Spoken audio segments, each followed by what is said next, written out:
Okay, so this project, like pretty much everything else interesting in my life, starts with a chunk of leaf spring. Got a junkyard, pretty cheap. I love reclaimed metal.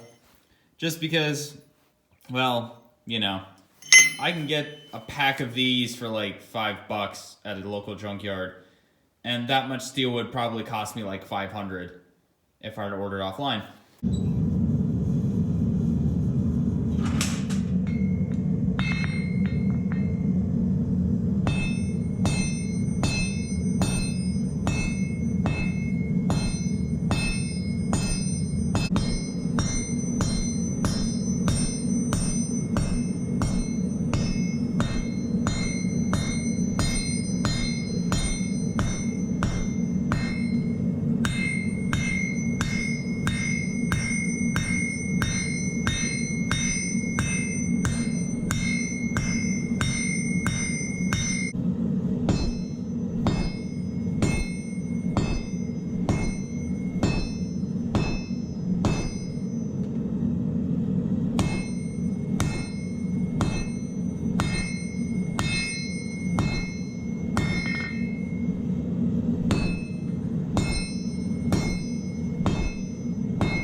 Okay, so to make the pommel of this blade, I'm just going to take this piece of scrap steel, no idea what the hell it is, and hammer this end into kind of more of a teardrop shape, which basically means I'll probably hammer this side to kind of have more of a rounded edge, then hammer the other side of it in on itself a little bit, and then just cut it.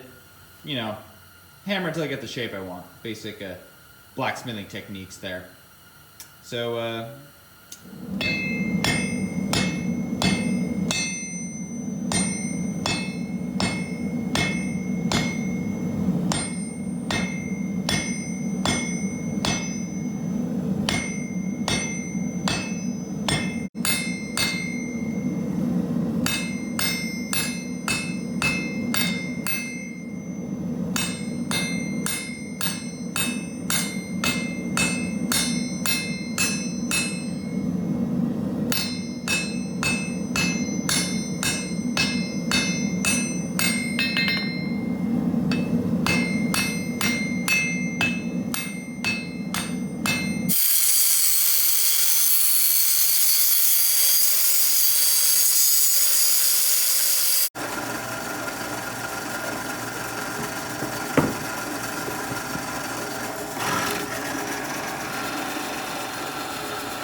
Okay, so now that I have the pommel and the guard made, what I'm going to do now is go to my angle grinder, kind of clean up the wave here to make it, a little more even and actually look better.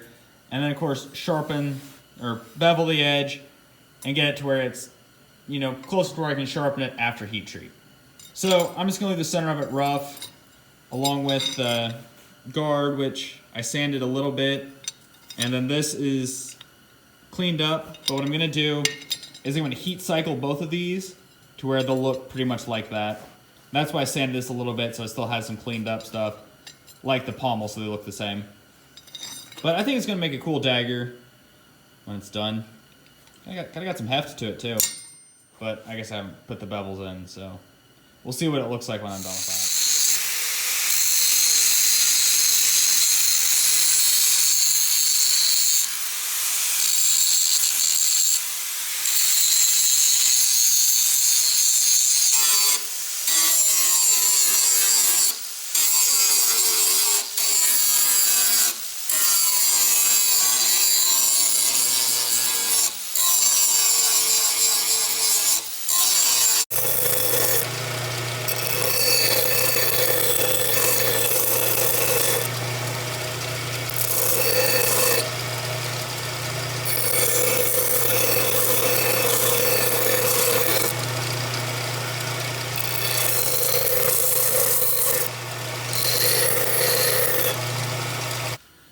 Okay, so now that I have the sanding of this done, I'm going to say trying to get the belt sander to get those little curved areas and actually get them somewhat sharp, or as sharp as an unheat treated blade can get, is pretty difficult, especially with the, Menards belt sander and older version of the same belt sander that I've been using. Anyway, that's done now. So what I need to do now is make the wood handle, which I'm going to do by taking I'm just going to cut this part. I'll explain later. Anyway, so now I have to just make the handle and then heat treat and temper the blade, which I always do after I make the handle. So I'll just kind of be randomly placed there. And yeah, getting pretty close to done. It kind of has a really nice fantasy look. Although I have noticed if you hold it straight, I'll get a bit of a glare there, but it kind of leans to one side, but it's the same side that the point kind of goes to, so if you're to like cut with it, I suppose that'd work. But again, not really historical, well, it's kind of loosely based off historical design, but this is an historical build, so you can get by with a lot more in that situation or something. At least that's the excuse I'm going for. Okay, so for my handle, I've selected this piece of red oak. This is just a 1x2 piece, nothing special. What I'm going to do is drill a hole down the center, heat the tang the blade up, and then burn the hole to where it fits perfectly. I find this to be the most effective and the quickest way to make a tang. Or not make a tang, make a handle. The tang's already made. So, yeah, I'm going to drill my hole, burn it, and then I'm going to shape this to where it kind of fits with the design. I'm not going to have any really weird, custom, hand shape like I do with some other knives. It just probably to be a simple, probably oval, maybe a little more square. I haven't decided yet. But I'm just going to make it to where it fits on here with, and still look kind of like a medieval fantasy dagger. That kind of goes with the whole wavy blade. I really need to clean this table up, holy shit.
Okay, now that I have all my parts made, I can now put some epoxy in the inside of the tang, and assemble everything, and of course peen out the end of it so nothing falls apart. After that goes, I'm going to sharpen it, which should be interesting because, as you can see, the blade is not straight. So yeah, that'll be fun.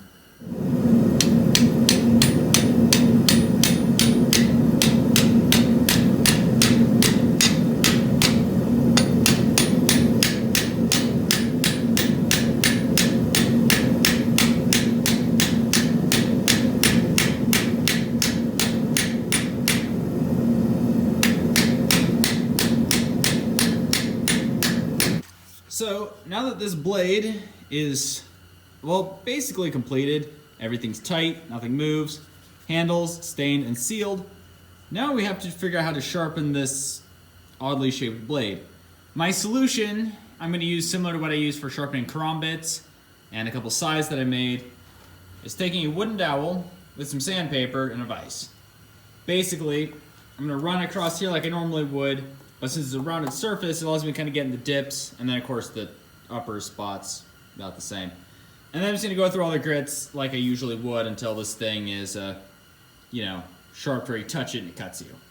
I've had blades do that, it's not fun. But it's how you know the blade's sharp. Don't test it that way, it's a bad idea. I didn't do it intentionally, it just kind of happens sometimes. As I keep telling the people I work with that accidents happen when you actually are doing stuff. Anyway, that's not important. I'm going to sharpen this now.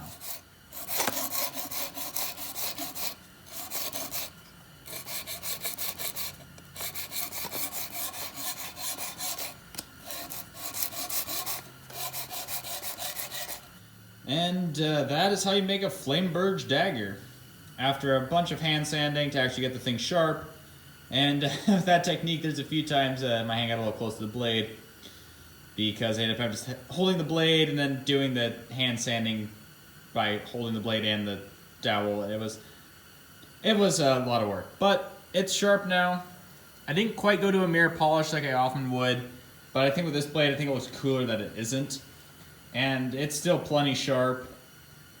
I can't wait to get some stuff to actually test with it. I think that'll be interesting to see what this blade will do. I don't know if you can really tell, but it's kind of leans more towards the point kind of goes away from where it's leaning, so you kind of get more like a cut that way. So I think it might help. For the very tip of it's kind of like what's the drop point, or is it? No, it'd be clip point, I think. Yeah, I think it's a clip point. Similar like a lot of the Bowie knives and combat knives are, just at the very tip anyway. And then of course this is wavy blade, so if you're to like thrust into something, you're gonna get a pretty weird wound channel, or even just cutting like along the blade is gonna do some weird stuff. So I have to do some stuff which you've already seen because I always put that at the beginning of the video. But yeah, it's a kind of a fun project. Never made anything like this before, and it turned out pretty good.